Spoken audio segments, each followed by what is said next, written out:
Everyone, welcome back to my channel. Friends, ನೀವೆಲ್ಲ ಈ video ನೋಡುವಾಗಲೇ ಅರ್ಥ ಮಾಡ್ಕೊಂಡಿದ್ದೀರಾ ಅಂತ ಅಂದ್ಕೊಂಡಿದ್ದೀನಿ. ಏನಪ್ಪ ಅಂದರೆ ನಾನು ಮಾಡೋಲರ್ ಕಿಚನ್ನ ಯಾವ ರೀತಿ ಮೇಕ್ ಓವರ್ ಮಾಡಿದ್ದೀನಿ ಅನ್ನೋದನ್ನು ನೀವು ನೋಡ್ತಾ ಇದ್ದೀರಾ. ಹೌದು, ಸೊ ನಾನು ಎರಡನೇ ಕಿಚನ್ನ ನಾನು ಇವಾಗ ಮೇಕ್ ಓವರ್ ಮಾಡೋದು ಹೇಗೆ ಅಂತ ತೋರಿಸ್ತಾ ಇದ್ದೀನಿ. ಸೊ ಎರಡನೇ ಕಿಚನ್ ಅಂದರೆ ನಮ್ಮ ಅಮ್ಮನ ಮನೇಲಿ, ಅಂದರೆ ಹಳ್ಳಿಯಲ್ಲಿ ಕಿಚನ್ನ, ಅಂದರೆ ಹಳ್ಳಿಯಲ್ಲಿ ಸಾಮಾನ್ಯವಾಗಿ ನಾನು ಮಾಡೋಲರ್ ಕಿಚನ್ನೇ ಸಾಮಾನ್ಯವಾಗಿ 99% ಈ ರೀತಿ ಅಡುಗೆ ಮನೆಗಳೇ ಇರೋದು. ಅಂಥ ಕಿಚನ್ನ ತುಂಬ ಚೆನ್ನಾಗಿ ಡೆಕೋರೇಟಿವ್ ಆಗಿ ಅಟ್ರಾಕ್ಟಿವ್ ಆಗಿ ಇಡೋದು ಹೇಗೆ ಅಂತ ನಾನು ನಿಮಗೆ ಇವತ್ತು ತೋರಿಸ್ಕೊಡ್ತಾ ಇದ್ದೀನಿ. ಸೊ ನೀವಿಲ್ಲಿ ನೋಡ್ತಾ ಇರ್ಬೋದು, ನಮ್ಮ ಅಮ್ಮನ ಮನೆ ಕಿಚನ್ನು ತುಂಬ ಮೆಸ್ಸಿ ಆಗಿದೆ ನೋಡಿ, ತುಂಬ ಹಳೇ ಥರ ಕಾಣಿಸ್ತೈತೆ ಅಲ್ವಾ. ಸೊ ಈ ಕಿಚನ್ನ ತುಂಬ ಅಟ್ರಾಕ್ಟಿವ್ ಆಗಿ ಇಟ್ಟರೆ ಎಷ್ಟು ಚೆನ್ನಾಗಿರುತ್ತಲ್ವಾ. ಸೊ ನಮ್ಮ ಮನೇಲಿ ಫ್ರೆಂಡ್ಸ್ ಎರಡೆರಡು ಕಿಚನ್ ಇದೆ. ಮನೆ ಒಳಗಡೆ ಒಂದಿರುತ್ತೆ, ಅಲ್ಲಿ ಹಬ್ಬಗಳಲ್ಲಿ ಮಾತ್ರ ಅಡುಗೆ ಮಾಡೋದು, ಮತ್ತು ಅಲ್ಲಿ ನಾನ್ ವೆಜ್ ಎಲ್ಲ ಮಾಡಲ್ಲ. ಹಾಗಾಗಿ ಹಳ್ಳಿಗಳಲ್ಲಿ ಏನು ಮಾಡ್ತಾರೆ, ಡೈಲಿ ಅಡುಗೆ ಮಾಡೋಕ್ಕೆ ಅಂತ ಒಂದು ಕಿಚನ್ನ ಮಾಡ್ಕೊಂಡಿರ್ತಾರೆ, ಹಬ್ಬಗಳಲ್ಲಿ ಮಾಡೋದಕ್ಕೆ ಅಂತ ಒಂದು ಕಿಚನ್ ಮಾಡ್ಕೊಂಡಿರ್ತಾರೆ. ಅಮ್ಮನ ಮನೆಯಲ್ಲಿ ಹಬ್ಬಗಳಲ್ಲಿ ಮಾಡೋದಕ್ಕೆ ಅಂತ ಮಾಡ್ಕೊಂಡಿರುವಂಥ ಕಿಚನ್ನು ತುಂಬ ಚೆನ್ನಾಗಿದೆ. ಸೊ ಇವಾಗ ನಾವು ಇನ್ನೊಂದು ಕಿಚನ್ ಮಾಡ್ಕೊಂಡಿದ್ದೀವಿ ಡೈಲಿ ಅಡುಗೆ ಮಾಡೋದಕ್ಕೆ. ಸೊ ವೆರಿ ಇಂಪಾರ್ಟೆಂಟ್ ಇದೇನೆ, ಏಕೆಂದರೆ ಎದ್ದ ತಕ್ಷಣ ನಾವು ಈ ಅಡುಗೆ ಮನೆಯೇ ನೋಡೋದು ಆ ಅಡುಗೆ ಮನೆಗಿಂತ. ಹಾಗಾದರೆ ಈ ಅಡುಗೆ ಮನೆ ನೋಡೋದಕ್ಕೆ ತುಂಬ ಚೆನ್ನಾಗಿರ್ಬೇಕಲ್ವಾ. ಹಾಗಾಗಿ ನಾನು ಇವಾಗ ಇದೊಂದು ಅಡುಗೆ ಮನೆಗೊಂದು ಮೆರುಗು ಕೊಡೋಣ ಅಂತ ಹೇಳಿ ಇವಾಗ ನಾನು ರೆಡಿ ಮಾಡ್ತಾಯಿದ್ದೀನಿ. ಸೊ ನೀವು ಅಡುಗೆ ಮನೆ ನೋಡಿದ್ರಿ, ಗೋಡೆ ಎಲ್ಲ ಎಷ್ಟು ಗಲೀಜಾಗಿದೆ ಅಂದರೆ ಗಲೀಜಂದರೆ ಅಲ್ಲಿ ಒಂದು ಹೊಗೆ ಗೂಡಿತ್ತು, ತೆಗ್ಸಾಕ್ಬಿಟ್ವಿ. ಸೊ ಪೇಂಟ್ ಮಾಡಿದ್ರೂ ಕೂಡ ಹೊಗೆ ಹೋಗಿ ಬ್ಲ್ಯಾಕ್ ಎಲ್ಲ ಹೋಗ್ತಾನೆ ಇರಲಿಲ್ಲ. ಸೊ ಸ್ವಲ್ಪ ಹತ್ರ ಎಲ್ಲ ತುಂಬ ಗಲೀಜಿತ್ತು, ಪಾತ್ರೆಗಳೆಲ್ಲಂದ್ರಲ್ಲಿ ಇಟ್ಕೋತಿದ್ವಿ. ಅಮ್ಮ ಸಜ್ಜೆಗಳೆಲ್ಲ ಹೆಂಗಿಡೋದು, ತಲೆಗೆಟ್ಟೋಗುತ್ತೆ ಅಂತ ಹೇಳ್ತಾನೆ ಇತ್ತು ಯಾವಾಗ್ಲೂ. ಸೊ ನಾನು ಐಡಿಯಾ ಮಾಡಿದೆ, ನಮ್ಮನೇಲಿ ಕಿಚನ್ ಮೇಕ್ ಓವರ್ ಮಾಡಿದ್ದೀನಲ್ಲ, ಆ ರೀತಿ ಅಮ್ಮನಿಗೆ ಮಾಡಿಕೊಟ್ರೆ ಹೇಗೆ, ತುಂಬ ಖುಷಿ ಪಡ್ತಾರೆ ಅಂತೇಳಿ ಇವಾಗ ಅಡುಗೆ ಮನೆ ಥಿಂಗ್ಸ್ ಎಲ್ಲ ಹೊರಗಡೆ ಇಟ್ಟು ನಾವಿವಾಗ ಮಂಜುಂಗಂತೂ ತುಂಬ ಥ್ಯಾಂಕ್ಸ್ ಹೇಳಬೇಕು. ಯಾಕಂದರೆ ಅವನು ಪೇಂಟ್ ಮಾಡಿಕೊಡ್ತಾ ಇದ್ದಾನೆ. ನಾನು ಒಂದೇ ಮಾತು ಕೇಳಿದ್ದು, ಮುಂಜಾನೆ ನಿಂಗೆ ಪೇಂಟ್ ಮಾಡಿಕೊಡ್ತೀಯಾ ಅಂತ. ಅವನಿಗೆ ಬರುತ್ತಾ ಇಲ್ವೋ ನೆಕ್ಸ್ಟರಿ ಪ್ರಶ್ನೆ. ಬಟ್ ಅವನು ಇಲ್ಲ ಅಂತ ಹೇಳಿಲ್ಲ. ಓಕೆ ಅಕ್ಕ, ನಾನು ಮಾಡಿಕೊಡ್ತೀನಿ, ಹೇಳಿ ಅಕ್ಕ ಎಲ್ಪ್ ಮಾಡ್ತೀನಿ ಅಂತೇಳಿ ಪೇಂಟ್ ಮಾಡಿಕೊಡ್ತಾ ಇದ್ದಾನೆ. ಆ್ಯಕ್ಚುಲಿ ನಾನು ಅಡುಗೆ ಮಾಡ್ತೀವಲ್ಲ, ಅಂದರೆ ಸಜ್ಜ ಅಡುಗೆ ಒಲೆ ಮೇಲೆ ಇರುವಂಥ ಗೋಡೆಗಳಿಗೆಲ್ಲ ಆಯಿಲ್ ಪೇಂಟ್ನೇ ಮಾಡಿಸ್ತಾ ಇದ್ದೀವಿ. ಯಾಕಂದರೆ ಸ್ವಲ್ಪ ಎಣ್ಣೆ ಹಾರಿದ್ರೂ ಕೂಡ ನೀರು ಹಾಕಿ ತೊಳ್ಕೊಬೋದು, ಸೋಪ್ ಹಾಕಿ ತೊಳ್ಕೊಬೋದು, ಬಣ್ಣ ಹೋಗಲ್ಲ ಅನ್ನೋ ದೃಷ್ಟಿಯಿಂದ ಇವಾಗ ಬಣ್ಣ ಹೊಡಿಸ್ತಾ ಇದ್ದೀವಿ. ನೋಡಿ ಇಲ್ಲಿ ಹೊಗೆಗೂಡಿತ್ತು, ಆಯಿಲ್ ಪೇಂಟು ಹೊಡಿತಾ ಇರೋದು. ಆದರೂ ಕೂಡ 2 ಕೋಟ ಹೊಡೆದ್ರೂ ಕೂಡ ಆ ಬ್ಲ್ಯಾಕ್ ಇತ್ತಲ್ಲ ಅದೆಲ್ಲ ಹೋಗ್ತಾನೆ ಇಲ್ಲ. ಮತ್ತು ಗೋಡೆ ತುಂಬ ರಫ್ಫು. ಈಗ ಕೊಟ್ಟಿಗೆ ಎಲ್ಲ ಮಾಡ್ಕೋತಾರೆ ನೋಡಿ ಹಸು ಕಟ್ಟಾಕೋಕ್ಕೆ, ಅಲ್ಲೆಲ್ಲ ಏನು ನೈಸಾಗಿ ಮಾಡ್ಕೊಳ್ಳಲ್ಲ, ಗೋಡೆನ ತುಂಬ ತರಿ ಇರುತ್ತೆ, ಚುಕ್ಕಿ ಥರ. ಅದೇ ರೀತಿ ಇರೋದು ಈ ಗೋಡೆನೂ. ಹಾಗಾಗಿ ಸ್ವಲ್ಪ ಪೇಂಟ್ ಮಾಡಿದ್ದು ಆಗಾಗ ಚುಕ್ಕಿ ಥರ ಇರ್ತಿತ್ತು. ಸೊ ಡಬಲ್ ಕೋಟ ಹೊಡೆದಿದ್ರಿಂದ ತುಂಬ ನೀಟಾಗಿ ಬಂತು. ನೀವಿಲ್ಲಿ ನೋಡ್ತಾ ಇರ್ಬೋದು ಎಷ್ಟು ಚೆನ್ನಾಗಿ ಬರ್ತೈತೆ ಅಂದರೆ ಅಡುಗೆ ಮನೆ ಪೇಂಟು. ಬಂದವರು ಇದನ್ನು ಸುಣ್ಣ ಹೊಡೆಸಿದ್ದ ಅಂತ ಕೇಳ್ತಿದ್ರು. ಸೊ ಸುಣ್ಣ ಅಲ್ಲ, ಅಡುಗೆ ಮಾಡ್ತೀವಲ್ಲ ಆ ಗೋಡೆಗೆಲ್ಲ ಆಯಿಲ್ ಪೇಂಟು, ಮಿಕ್ಕಿದ್ದು ಹೊರಗಡೆಗೆಲ್ಲ ವಾಟರ್ ಪೇಂಟ್ನ ಮಾಡಿಸ್ತಾ ಇದ್ದೀವಿ. ಸೊ ನೀವಿಲ್ಲಿ ನೋಡ್ತಾ ಇರ್ಬೋದು, ನಾನು ಕೂಡ ಪೇಂಟ್ ಮಾಡ್ತಾಯಿದ್ದೀನಿ. ಸೊ ಮಂಜ ಪೇಂಟ್ ಮಾಡ್ತಾಯಿದ್ರೆ ನನಗೂ ಸ್ವಲ್ಪನಾದರೂ ಪೇಂಟ್ ಮಾಡಬೇಕು ಅಂತ ತುಂಬಾ ಆಸೆ ಇತ್ತು. ಅವನು ಸ್ವಲ್ಪ ಪೇಂಟು ಎಲ್ಲ ಇಟ್ಬಿಟ್ಟು ಅವನು ಹೊರಗಡೆ ಹೋದ, ವಾಕ್ ಮಾಡ್ಕೊಂಡು ಬರ್ತೀನಿ ಅಂತೇಳಿ. ಆಗ ನಾನು ಮತ್ತು ಲಡ್ಡು ಇಬ್ಬರು ಪೇಂಟ್ ಮಾಡ್ತಾಯಿದ್ದೀವಿ. ಲಡ್ಡು ನೋಡಿ ಎಷ್ಟು ಟಾರ್ಚರ್ ಕೊಡ್ತಾ ಇದ್ದಾರೆ. ಪೂಜೆ ಮಾಡ್ತಾ ಇದ್ದಾಳೆ, ಎಲ್ಲ ಅಲ್ಲಿ ಪುಟ್ಲ ನನ್ನ ಕೈ ಹಿಡ್ಕೊಂಡನಂತೆ. ಯಾರಿಗಾರ ದೊಡ್ಡ ವ್ಯಕ್ತಿಗಳಿಗೆ ಸನ್ಮಾನ ಮಾಡ್ಬೇಕಾದ್ರೆ ಎಲ್ಲ ಕೈ ಹಿಡ್ಕತ್ತಾರಲ್ಲ, ಹಿಡ್ಕೊಳ್ಳಿ ಕೈನ ಅಂತ. ಹೆಂಗ್ರು ಎಲೆಕ್ಷನ್ ನೋಡಿದ್ರಲ್ಲ ಫ್ರೆಂಡ್ಸ್, ನನ್ನ ಮಗ ಎಷ್ಟು ಟಾರ್ಚರ್ ಕೊಡ್ತಾನೆ ಅಂದರೆ ಸಿಕ್ಕಾಪಟ್ಟೆ ತರಲೆ. ಅವನು ಈ ರೀತಿ ಆಡೋದು ನೋಡಿ ಮಂಜ ಹೊರಗಡೆ ವಾಕ್ ಮಾಡ್ಕೊಂಡು ಬರ್ತೀನಿ ಅಂತ ಹೋಗಿದ್ದ. ಇವ್ರನ್ನೆಲ್ಲಕ್ಕೆಲ್ಲ ಸೋಕಿಸ್ಬಿಡ್ತಾರೆ ಬಣ್ಣನ ಅಂದ್ಕೊಂಡು ವಾಪಸ್ ಬಂದ್ಬಿಟ್ಟ.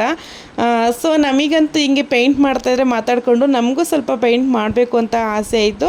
ಅದಕ್ಕೋಸ್ಕರ ಸುಮ್ಮನೆ ಮಾಡಿದೆ. ಅದು ನೀಟಾಗೂ ಬಂದಿಲ್ಲ. ಅಮ್ಮ ಸುಮ್ಮನೆ ಏನಕ್ಕೆ ನೀನು ಬಣ್ಣ ಎಲ್ಲ ವೇಸ್ಟ್ ಮಾಡ್ತೀಯ ಬಿಡು, ಎಲ್ಲ ಕಡೆ ಚೆಲ್ತೀಯ ಅಂತ ಹೇಳಿದ್ರು. ಸೊ ಪೇಂಟ್ ಎಲ್ಲ ಮಾಡಿಸಾಯಿತು. ಫಸ್ಟು ಅಡುಗೆ ಮನೆಯೆಲ್ಲ ಸಜ್ಜೆಗಳೆಲ್ಲ ಉಜ್ಜಿ ಕ್ಲೀನ್ ಮಾಡೋದಕ್ಕಿಂತ ಮುಂಚಿತವಾಗಿ ಸ್ಟವ್ವು, ಇಂಡಕ್ಷನ್ ಸ್ಟವ್ವು ಮತ್ತು ಮಿಕ್ಸಿ ಎಲ್ಲನೂ ನೀಟಾಗಿ ಒರೆಸ್ಕೋತಾ ಇದ್ದೀನಿ. ಮಿಕ್ಸಿನೂ ಕೂಡ ಸ್ವಲ್ಪ ಗಲೀಜಾಗಿತ್ತು, ಹಾಗಾಗಿ ನೀಟಾಗಿ ಎಲ್ಲನೂ ಉಜ್ಕೋತಾ ಇದ್ದೀನಿ. ಮತ್ತು ಇಲ್ಲಿ ನಾನು ಸಿಲಿಂಡರ್ ಮತ್ತು ಗ್ಯಾಸ್ನ ಹೊರಗಡೆ ಇಡಿಸಿದ್ದೀನಿ. ಈ ಸ್ಟವ್ ಏನಕ್ಕಪ್ಪ ಇಡಿಸಿದ್ದೀನಿ ಅಂದರೆ, ಈ ಸ್ಟವ್ ಬಂದು ಗೋಬರ್ ಗ್ಯಾಸ್ನ ಕಳೀಬೋದು, ಬಟ್ ಅಲ್ಲಿ ಪೈಪ್ ಮೂಲಕ ಫಿಕ್ಸ್ ಮಾಡಿದ್ದಾರೆ. ಹಾಗಾಗಿ ಇದನ್ನು ಕಳಿಯೋಕ್ಕಾಗಲ್ಲ. ಪೈಪ್ ಉದ್ದ ಇರೋದ್ರಿಂದ ಒಂದು ಕಡೆ ಶಿಫ್ಟ್ ಮಾಡಿಬಿಟ್ಟು ಇಲ್ಲಿ ಉಜ್ಬೋದು. ನಾನು ಸ್ವಲ್ಪ ಸರ್ಪನ್ ಪುಡಿ ಹಾಕಿ ಉಜ್ತಾ ಇದ್ದೀನಿ. ಇಲ್ಲೂ ನೋಡಿ, ನಾನು ಹೇಳಿದ್ನಲ್ಲ, ನಾವು ಏನೇ ಕೆಲಸ ಮಾಡಬೇಕಾದ್ರೂ ಕೂಡ ಇವನು ನನ್ನ ಕೈ ಎಲ್ಲಿಡಲಿ ಅಂದ್ಕೊಂಡು ಬಂದುಬಿಡ್ತಾನೆ. ನಾನು ಒಂದು ಸ್ವಲ್ಪ ಮರೆಯಾದರೆ ಸಾಕು, ಆ ಕೆಲಸನೇ ಇವನು ಕಂಟಿನ್ಯೂ ಮಾಡ್ತಾಯಿದ್ದಾನೆ. ಸೊ ಇವಾಗ ಸ್ಟವ್ವು ಎಲ್ಲ ಉಜ್ಜಿದ್ವಿ. ಆ್ಯಕ್ಚುಲಿ ಇದು ಗೋಬರ್ ಗ್ಯಾಸ್ ಎಲ್ಲ ಅವರೇ ಕೊಡ್ತಾರೆ. ನಾವು ಗೋಬರ್ ಗ್ಯಾಸ್ ಮಾಡಿಸ್ತೀವಲ್ವ, ಗೋಬರ್ನ ಇದು ಮಾಡಬೇಕಾದ್ರೆ ಅವರೇ ಸ್ಟವ್ ಕೊಡ್ತಾರೆ. ಸೊ ಹಾಗಾಗಿ ಸ್ಟವ್ ಅಷ್ಟು ಕ್ವಾಲಿಟಿ ಇಲ್ಲ, ನಮ್ಗೆ ಇಷ್ಟನೂ ಆಗಲ್ಲ. ತುಂಬ ವೆಯ್ಟ್ ಲಾಸ್, ಮತ್ತು ಜಾಸ್ತಿ ಉರಿ ಬಂದ್ಬಿಟ್ರು ಅಲ್ಲಿ ಕೆಂಪಕ್ಕಾಗ್ಬಿಡುತ್ತೆ ಸ್ಟವ್ ಹತ್ರ. ಅದೊಂದು ಪ್ರಾಬ್ಲಮ್ಮು. ಹುಷಾರಾಗಿ ಹ್ಯಾಂಡ್ಲು ಮಾಡಬೇಕು. ಬಟ್ ಗೋಬರ್ ಗ್ಯಾಸ್ ಇರೋದ್ರಿಂದ ನಮಗಂತೂ ತುಂಬಾ ಹೆಲ್ಪ್ ಆಗಿದೆ. ಸೊ ಎರಡು ಒಂದು ಸೆಲ್ಫ್ ಇಟ್ಕೊಂಡಿದ್ದೀವಿ ನಾವು ಸ್ಟವ್ ಇಟ್ಕೊಳ್ಳೋಕ್ಕೆ. ಅದ್ರ ಮೇಲೆ ಎರಡು ಪುಟಾಣಿ ಸಜ್ಜೆ ಇದೆ ನೋಡಿ. ಅವೆರಡು ಸಜ್ಜದಲ್ಲೇ ಸ್ವಲ್ಪ ಕುಕ್ಕರು, ಬಾಕ್ಸ್ಗಳೆಲ್ಲ ಇಟ್ಕೋಬೇಕು. ಅವೆರಡು ಸಜ್ಜೆನೂ ಕೂಡ ಸರ್ಪಾಕಿ ಚೆನ್ನಾಗಿ ಉಜ್ಜಿದ್ವಿ. ಚೆನ್ನಾಗಿ ಉಜ್ಜಿಬಿಟ್ಟು ಇವಾಗ ನಾನು ನಿಮಗೆ ಲಾಸ್ಟ್ ಒಂದು ವೀಡಿಯೋದಲ್ಲಿ ತೋರಿಸಿದ್ದೆ, ಮೀಶೋದಲ್ಲಿ ಆನ್ಲೈನ್ ಶಾಪಿಂಗ್ ಮಾಡಿದ್ದೆ ಡಬ್ಬಗಳೆಲ್ಲನೂ ಅಂತೇಳಿ. ಅದಕ್ಕೆ ಎಲ್ಲ ಥರ ಕಾಳುಗಳನ್ನೂ ಹಾಕ್ಕೊಂಡಿದ್ದೀನಿ. ಅಮ್ಮನ ಮನೇಲಿ ಡಿಸೈನಾಗಿ ಎಲ್ಲ ಥರ ಕಾಳುಗಳು ಡಬ್ಬ ಇತ್ತು, ಬಟ್ ಅದು ನನಗೆ ಇಷ್ಟ ಆಗ್ತಿರ್ಲಿಲ್ಲ. ಅಮ್ಮ ಸೇಮ್ ಒಂದೇ ಥರ ಇರೋದು ಇಟ್ಕೊಬಿಡಮ್ಮ, ತುಂಬ ಚೆನ್ನಾಗಿ ಕಾಣಿಸುತ್ತೆ ಅಂತ ಹೇಳಿದೆ. ಸೊ ಅಮ್ಮ ನೀನು ಹೇಗೆ ಹೇಳ್ತೀಯ ಹಾಗೇ ನೀನು ಬುಕ್ ಮಾಡು, ನಾನು ಅಮೌಂಟ್ ಕೊಡ್ತೀನಿ ಅಂತ ಹೇಳಿದ್ರು. ಸೊ ಅದೊಂದು ಖುಷಿ ಆಯಿತು. ಅವ್ರು ದುಡ್ಡು ಕೊಡ್ತೀನಿ ಅಂದರೆ ನಾನು ಬುಕ್ ಮಾಡೋಕ್ಕೆ ಈಸಿ ಆಯಿತು. ಒಂದೊಂದು ಸರಿ ಅಮ್ಮ ನೀನೇನು ಬುಕ್ ಮಾಡಿಬಿಡ, ನನ್ನ ಹತ್ರ ದುಡ್ಡಿಲ್ಲ ಅನ್ನೋದು. ಸೊ ಈ ಸರಿ ಅಂತೂ ಓಕೆ ಬುಕ್ ಮಾಡು ಅಂತ ಹೇಳ್ತು. ಹಾಗಾಗಿ ಬುಕ್ ಮಾಡಿದೆ. ಇದು 24 ಡಬ್ಬಕ್ಕೆ 318 ರೂಪಾಯಿ ಅಷ್ಟೇ. ಸೊ ವರ್ತ್ ಅನ್ನಿಸ್ತು. ಡಬ್ಬನೂ ಕೂಡ ತುಂಬ ಚೆನ್ನಾಗಿದೆ. ನಾನು ನಮ್ಮ ಮನೆಯಿಂದ ಅದು ಡಬ್ಬಗಳ ಮೇಲೆ ಈ ಥರ ಐಟಮ್ಸ್ ಬರೆಯೋಕ್ಕೆ ಅಂತೇಳಿ ಅದನ್ನು ತಗೊಂಡು ಹೋದೆ, ಟೇಪ್ನ ಅಂಟಿಸೋಕ್ಕೆ. ಸೊ ನಾನು ತಗೊಂಡು ಹೋಗ್ಬೇಕಾದ್ರೇ ನಮ್ಮ ಮನೆಯವರು ರೇಗಿಸ್ತಾಯಿದ್ರು. ಯಾಕೆ ನರಸೀಪುರದವರು ತುಂಬ ಬುದ್ಧಿವಂತರು, ಎಲ್ಲ ಕಾಳುಗಳು ಗೊತ್ತಾಗುತ್ತೆ ಅಂತ ಅಂಟಿಸಿಲ್ಲ. ಅಜ್ಜಳಿಯವರು ದಡ್ಡರು, ಕಾಳುಗಳ ಹೆಸರು ಗೊತ್ತಿಲ್ಲ, ಅವ್ರಿಗೆ ಪರಿಚಯನೇ ಇಲ್ಲ, ಅದಕ್ಕೆ ತಗೊಂಡು ಹೋಗ್ತಿದ್ಯಾ ಅಂತ ರೇಗಿಸ್ತಾನೆ ಇದ್ದರು. ಆ ಥರ ಅಲ್ಲ, ಚೆನ್ನಾಗಿರುತ್ತೆ ಇರಿ ಅಂತ ತಗೊಂಡು ಬಂದೆ. ಇಲ್ಲಿ ಸೇಮ್ ನಮ್ಮಮ್ಮ ಅದೇ ಡೈಲಾಗ್ ಹೇಳಿದ್ರು. ನಮ್ಮ ಮನೆಯವರು ಹೇಳ್ದಾಗೆ ಹಿಂಗೆ ಬರಿತೀನಿ ಕಣಮ್ಮ ಅಂದಿದ್ದಕ್ಕೆ, ನನಗೆ ಕಾಳು ಗೊತ್ತಿಲ್ಲ ದಿವ್ಯಾ, ಕಾಳುಗಳೇ ಐಡಿಯಾ ಗೊತ್ತಿಲ್ಲ, ಅದಕ್ಕೆ ತಂದಿದ್ಯಾ, ಓದ್ಕೊಂಡು ಮಾಡ್ತೀನಿ ಬಿಡು ಅಡುಗೆನ ಅಂತ ಹೇಳಿದ್ರು. ನನಗೆ ಯಾಕೋ ಒಂಥರ ಅವಮಾನ ಆದಂಗೆ ಆಗ್ಬಿಡ್ತು. ಇಬ್ಬರು ಹಿಂಗೆ ರೇಗಿಸ್ತಾ ಇದ್ದಾರೆ ಅಂತೇಳಿ ಅಂಟಿಸ್ದೆ, ಜಸ್ಟ್ ಹಾಗೆ ಬಿಟ್ಬಿಟ್ಟೆ. ಸೊ ಚಿಕ್ಕ ಸಜ್ಜೆ ಆಗಿರೋದ್ರಿಂದ ಎಷ್ಟು ಐಟಮ್ ಬೇಕೋ ಅಷ್ಟನ್ನು ಎಲ್ಲ ಸ್ಟೋರೇಜ್ ಮಾಡಿ ಇಟ್ಟು ಅದ್ರ ಮೇಲಿರೋ ಸಜ್ಜಿಗೆ ಕುಕ್ಕರ್ಗಳೆಲ್ಲ ಇಟ್ಟು ಪಾತ್ರೆ ಸ್ಟ್ಯಾಂಡ್ಗೆ ಪಾತ್ರೆ ಎಲ್ಲ ಹಾಕಿ ಲಾಸ್ಟಲ್ಲಿ ಅಡುಗೆ ಮನೆ ಮುಂದೆ ಅಮ್ಮ ಕ್ಯಾಲೆಂಡ್ರ್ ಇಟ್ಟಿತ್ತು, ಅದೆಲ್ಲ ಸುತ್ತ ಎಲ್ಲ ಬಕ್ಕೊಬಿಟ್ಟಿತ್ತು. ಅಮ್ಮ ಎದ್ದಿದ ತಕ್ಷಣವೇ ಇನ್ಲಟ್ಟಿಗೆ ಬರ್ತಾರೆ. ಯಾಕೆ ಹೇಳಿ, ರೈತರು ಎದ್ದಿದ ತಕ್ಷಣವೇ ಬಂದು ಹಸು ಹಾಲು ಕರಿಯೋದು, ತೊಪ್ಪೆ ಎತ್ತಾಕೋದು, ಅದೇ ತಾನೇ ರೂಢಿ. ಅಮ್ಮ ನಮ್ಮ ಮನೆ ಒಳಗಡೆ ದೇವ್ರು ನೋಡೋದೆಲ್ಲ ಎದ್ದಿದ ತಕ್ಷಣ ಇನ್ಲಟ್ಟಿಗೆ ಬರ್ತೀನಿ, ದೇವ್ರ ಫೋಟೋ ನೋಡ್ಬೇಕು ದಿವ್ಯಾ, ಈ ಫೋಟೋಗೆ ಏನಾದರೂ ಮಾಡು ಅಂತ ಹೇಳ್ತು. ಹಾಗಾಗಿ ನಾನಿವಾಗ ಈ ಫೋಟೋ ಕ್ಯಾಲೆಂಡ್ರದೆಲ್ಲ ಡೇಟ್ ಎಲ್ಲ ತೆಗ್ದಾಕ್ಬಿಟ್ಟು ನೀಟಾಗಿ ಫೋಟೋ ಥರ ಎಲ್ಲ ಕಟ್ ಮಾಡಿ ಇವಾಗ ಡಬಲ್ ಟಿಕ್ ಟೇಪ್ನ ಅಂಟಿಸ್ತಾ ಇದ್ದೀನಿ. ಸೊ ನೀಟಾಗಿ ಫೋಟೋ ಥರ ಕೂತ್ಕೊಳ್ಳುತ್ತೆ. ನೀವು ಇಲ್ಲಿ ನೋಡ್ತಾ ಇರ್ಬೋದು. ಹಳ್ಳಿ ಜನರು ನಾವಾದರೆ ಎದ್ದಿದ ತಕ್ಷಣ ಮೊಬೈಲಲ್ಲಿ ಫೋಟೋ ದೇವ್ರು ನೋಡ್ತೀವಿ, ಆದರೆ ಹಳ್ಳಿಯವರು ಆ ರೀತಿಯೆಲ್ಲ ಎದ್ದಿದ ತಕ್ಷಣ ಹಿನ್ಲೆಟ್ಟಿಗೆ ಬಂದು ಹಸುಗಳ ಮುಖ ನೋಡಿ ಗೋಡೆಯಲ್ಲಿ ದೇವ್ರ ಫೋಟೋನ ನೋಡ್ತಾರೆ. ನೋಡಿ ಎಷ್ಟು ಚೆನ್ನಾಗಿ ಕಾಣಿಸ್ತೈತಲ್ವ. ಅಮ್ಮ ಅಂತೂ ರಿಯಲ್ ಫೋಟೋ ಇಟ್ಟಿರೋ ಥರನೇ ಕಾಣಿಸ್ತೈತೆ ಅಂತ ಹೇಳಿದ್ರು. ಸೊ ಅಡುಗೆ ಮನೆಗೆ ಒಂದು ಮೆರುಗು ಬಂತು ಅಂತಲೇ ಹೇಳ್ಬೋದು. ಈಗ ಪಾತ್ರೆ ಎಲ್ಲ ಜೋಡಿಸಿದ್ವಿ. ಗೋಡೆಗೆ ಏನಾದರೂ ಡೆಕೋರೇಟಿವ್ ಆಗಿ ಇಡಬೇಕಲ್ವ, ಹಾಗಾಗಿ ಈ ರೀತಿ ಮಜಾಕ್ ಹಾಕ್ತಾರೆ ನೋಡಿ, ಆ ಥರ ಮಜಾಕ್ ಶೀಟ್ನ ತರಿಸೋಣ ಅಂತ ಹೇಳಿ ನಾನು ಮೀಶೋದಲ್ಲಿ 2 in 1 ಆಫರ್ ಇತ್ತು.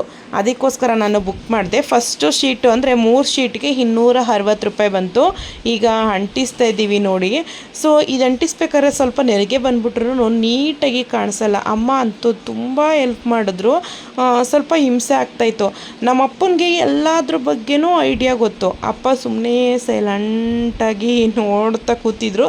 ನಾವು ಕರೆದಿಲ್ಲ, ಯಾಕಂದರೆ ಮಾತಾಡಿಸ್ಬಿಟ್ರೆ ನಮ್ಮಪ್ಪ ಹೇಳಿ ಕೇಳಿ ತುಂಬಾ ಕೋಪ. ಅಯ್ಯೋ ಕರೆದ್ಬಿಟ್ರೆ ನನ್ನ ಬೇಕಾ, ಹುಡುಗಿರು ಕೆಲಸ ಮಾಡೋದಕ್ಕೆಲ್ಲ ನನ್ನ ಕರೀತಾರೆ ಅಂತ ರೇಗ್ತಾರೆ. ಹಾಗಾಗಿ ಅಮ್ಮ ನಾನು ಇಬ್ಬರೇ ಮಾಡ್ತಾಯಿದ್ವಿ. ಅಷ್ಟರಲ್ಲಿ ಅಪ್ಪಂಗೆ ಏನು ಅನ್ನಿಸ್ತೋ ಏನೋ, ದಡ್ರ ಥರ ನೆರಿಗೆ ಬಂದುಬಿಡುತ್ತೆ. ಬಟ್ಟೆ ತಗೊಂಡು ಅದು ನೀಟಾಗಿ ಪ್ರೆಸ್ ಮಾಡಬೇಕು, ಈ ಥರನ ಅಣಿಸೋದು, ದುಡ್ಡೆಲ್ಲ ವೇಸ್ಟ್ ಮಾಡ್ತೀರಾ ನೀವು ಅಂತ ಹೇಳ್ಕೊಂಡು ಅಪ್ಪ ಬಂತು. ಅಮ್ಮ ನಾನಿಬ್ಬರು ಮುಖ ನೋಡಿಕೊಂಡು ಸೈಡಲ್ಲಿ ನಿಂತ್ಕೊಂಡ್ವಿ. ಸರಿ ನಾವೇನಾದರೂ ಮಾತಾಡಿದ್ರೆ ರೇಗುತ್ತಲ್ಲ. ನಮ್ಮ ಮನೇಲಿ ಅಪ್ಪ ವೆರಿ ಸ್ಟ್ರಿಕ್ಟು. ಹಾಗಾಗಿ ನಾವು ಏನೂ ಅಪ್ಪಂಗೆ ಹೇಳೋಕ್ಕೆ ಹೋಗಲ್ಲ. ನಮ್ಮ ಮನೇಲಾದರೆ ಹಸ್ಬೆಂಡು ನಾವೆಲ್ಲ ತುಂಬ ಕ್ಲೋಸ್ ಆಗಿದ್ದೀವಿ. ಮಕ್ಕಳ ಜೊತೆ ನಮ್ಮ ಮನೆಯವರು ಅಷ್ಟೇ ತುಂಬ ಕ್ಲೋಸ್ ಆಗಿರ್ತಾರೆ ಕ್ಯಾಸುವಲ್ ಆಗಿ. ಆದರೆ ನಮ್ಮಪ್ಪ ಅವ್ರು ಹುಟ್ಟಿದಾಗ್ಲಿಂದನೂ ಅಷ್ಟೇ ತುಂಬ ಸ್ಟ್ರಿಕ್ಟು.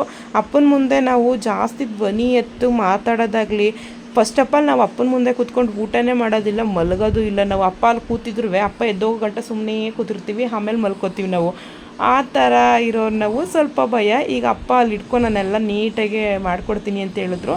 ನಾನು ಅದು ಸೀಟ್ ಅಂಟಿಸಿರ್ತಾರಲ್ಲ ಲೇಬಲ್ ಥರ ಅದನ್ನೆಲ್ಲ ಇಟ್ಕೊಂಡು ಹೋದೆ. ಅಪ್ಪ ನೀಟಾಗಿ ಅವ್ರ ಟವಲಲ್ಲಿ ನೀಟಾಗಿ ನೋಡಿ, ನೀವು ಇಲ್ಲಿ ನೋಡ್ತಾ ಇರ್ಬೋದು ಎಲ್ಲನೂ ನೀಟಾಗಿ ಫ್ರೆಶ್ ಮಾಡ್ತಾ ಇದ್ದಾರೆ. ಸೊ ಇದನ್ನು ರಿಯಲ್ ವಾಯ್ಸ್ ಕೊಡೋಣ ಅಂತ ಅಂದ್ಕೊಂಡೆ.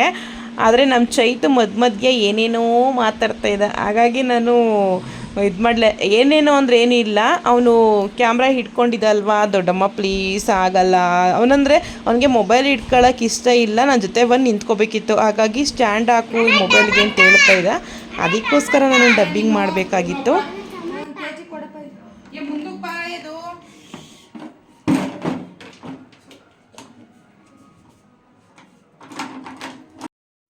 ನಮಗಂತೂ ಮಧ್ಯ ನಮ್ಮ ಲಕ್ಷಿತಂತೂ ತುಂಬ ಎಂಟರ್ಟೈನ್ಮೆಂಟ್ ಕೊಡ್ತಿದ್ದ. ನೀವು ಇಲ್ಲಿ ನೋಡ್ತಾ ಇರ್ಬೋದು ಟೊಮೊಟೊ ಮಾರ್ಕೊಂಡು ಬರೋದು, ನಮ್ಮ ಅಮ್ಮಮ್ಮನ್ನ ಮಾತಾಡ್ಸೋದು. ಒಂಥರ ಬೇಜಾರಾಗ್ತಿರಲಿಲ್ಲ ನಮಗೆ, ಒಂಥರ ಮುದ್ದು ಅದು. ಅವನು ಮತ್ತು ನಮ್ಮ ಗುಬ್ಬಿ ಮನೇಲಿ ತುಂಬ ಚಿಕ್ಕ ಮಕ್ಕಳಾಗಿರೋದ್ರಿಂದ ಸಖತ್ತು ಎಂಟರ್ಟೈನ್ಮೆಂಟ್. ಅವರಿಬ್ಬರಂತವ್ರು ಮಾತಾಡೋದೇ ಚೆಂದ. ಸೊ ಈ ಕಡೆನೂ ಕೂಡ ಸ್ಟ್ಯಾಂಡ್ ಅಮ್ಮ ಶೀಟ್ನ ಬುಕ್ ಮಾಡಿಸಿತ್ತು, ನಾನು ಮರೆತು ಅಂಟಿಸ್ಬಿಟ್ಟೆ.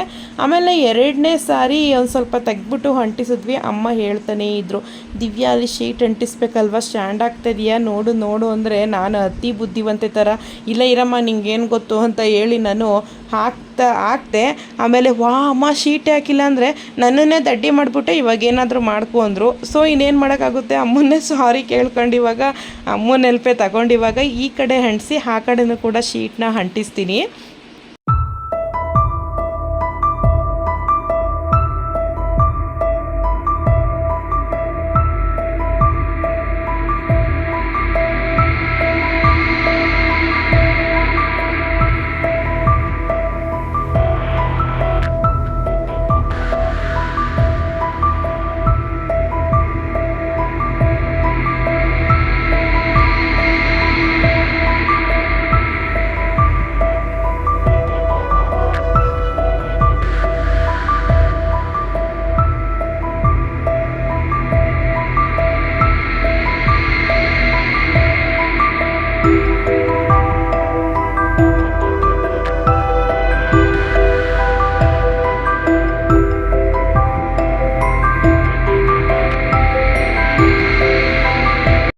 ಸೊ ಈಗ ಶೀಟೆಲ್ಲ ಹಣ್ಸಾಯಿತು. ಲಾಸ್ಟಲ್ಲಿ ನಾನು ನಮ್ಮನೇಲಿ ಬುಕ್ ಮಾಡ್ಕೊಂಡಿದ್ನಲ್ಲ ಆ ರೀತಿ ಒಂದು LED ಟೇಪ್ನ ಬುಕ್ ಮಾಡ್ಕೊಂಡಿದ್ದೆ.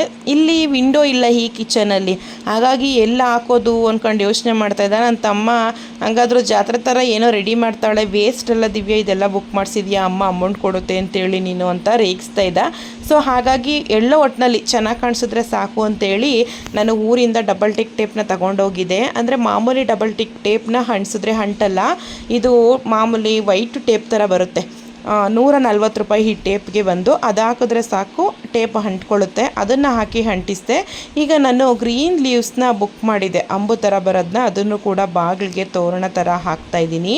ನೀವಿಲ್ಲಿ ನೋಡ್ತಾ ಇರ್ಬೋದು. ಸೊ ಫೈನಲಿ ನಮ್ಮಮ್ಮನ ಮನೆ ಕಿಚನ್ ಅಂತೂ ರೆಡಿ ಆಯಿತು. ಮೊದಲೇ ಹೇಗಿತ್ತು ಅಂತ ನಿಮಗೆ ಗೊತ್ತು ಕಿಚನ್ನು ಹೇಗಿದೆ ಅಂತ. ಸೊ ಇವಾಗ ನಾನು ಪಕ್ಕದಲ್ಲಿ ಕಿಚನ್ ಹೇಗಿದೆ ಅಂತಲೂ ಕೂಡ ಹಾಕ್ತೀನಿ ಸೈಡಲ್ಲಿ, ನೀವು ಒಂದು ಸರಿ ನೋಡ್ಬೋದು. ಈ ಕಿಚನ್ನ ನೋಡಿ ಯಾವ ರೀತಿ ಕಾಣಿಸ್ತೈತೆ. ಒಂದು ಸರಿ ಫಸ್ಟು ಅಮ್ಮನ ಮನೆ ಕಿಚನ್ನು ಹೇಗಿದೆ ಅಂತ ನೋಡಿಬಿಡಿ ಫಸ್ಟ್, ಆಮೇಲೆ ಪಕ್ಕದಲ್ಲಿ ಹೇಗಿತ್ತು ಅಂತ ಹಾಕ್ತೀನಿ. ಹಳ್ಳಿಯಲ್ಲಿ ಕಿಚನ್ ಮೇಕವರ್ನ ಹೇಗೆ ಮಾಡಿದ್ದೀನಿ ಅಂತ ನೋಡಿ, ನಿಮಗೂ ಒಂದು ಐಡಿಯಾ ಬರುತ್ತೆ ಈ ರೀತಿಯೂ ಮಾಡ್ಬೋದು ಅಂತ ಹೇಳಿ. ಸೊ ಇವಾಗ ನಿಮಗೆ ಕ್ಲೀನಾಗಿ ತೋರಿಸ್ತೀನಿ ನೋಡಿ ಅಡುಗೆ ಮನೆ ಒಳಗಡೆ ವ್ಯೂ ಯಾವ ರೀತಿ ಕಾಣಿಸ್ತೈತೆ ಅಂತ. ಈ ಮೂಲೆಯಲ್ಲೆಲ್ಲ ಫುಲ್ಲು ಬ್ಲ್ಯಾಕ್ ಇತ್ತು, ಇವಾಗ ನೋಡಿ ಒಳ್ಳೆ ಮಜಾಕ್ ಗೋಡೆ ಥರ ಕಾಣಿಸ್ತೈತೆ. ಮತ್ತು ಅಮ್ಮನ ಮನೆ ಡಬ್ಬಗಳಿಟ್ಟಿರೋಂಥ ಸಜ್ಜೆಗಳು ನೋಡಿ ತುಂಬ ನೀಟಾಗಿ ಕಾಣಿಸ್ತೈತೆ. ನಮಗಂತೂ ತುಂಬ ಖುಷಿಯಾಯಿತು. ಈಗ ನಾನು ಪಕ್ಕದಲ್ಲಿ ಹಳೇ ಕಿಚನ್ ಯಾವ ರೀತಿ ಇತ್ತು ಅಂತಲೂ ಹಾಕ್ತೀನಿ. ಎರಡನ್ನೂ ನೀವು ಕಂಪೇರ್ ಮಾಡಿ ನೋಡಿ, ನಿಮಗೆ ಗೊತ್ತಾಗುತ್ತೆ ಆ ಕಿಚನ್ನು ಹೇಗಿತ್ತು, ಈ ಕಿಚನ್ ಹೇಗಿದೆ ಅಂತ. ನೀವು ಕೂಡ ಹಳ್ಳಿಗಳಲ್ಲಿ ಈ ರೀತಿ ಕಿಚನ್ ಮೇಕವರ್ನ ಮಾಡ್ಕೋಬೋದು. ಸೊ ನೀವಿಲ್ಲಿ ನೋಡ್ತಾ ಇರ್ಬೋದು ಪಕ್ಕದಲ್ಲಿ ಹಳೇ ಕಿಚನ್ ಹೇಗಿದೆ ಅಂತೇಳಿ. ಡಬ್ಬಗಳೆಲ್ಲ ವೆರೈಟಿ ಆಗಿದೆ, ಮತ್ತು ಗೋಡೆನೂ ನೋಡಿ ಸ್ಟವ್ ಹತ್ರ ಯಾವ ರೀತಿ ವಿಚಿತ್ರಗಿದೆ, ಮೆಸ್ಸಿಯಾಗಿದೆ.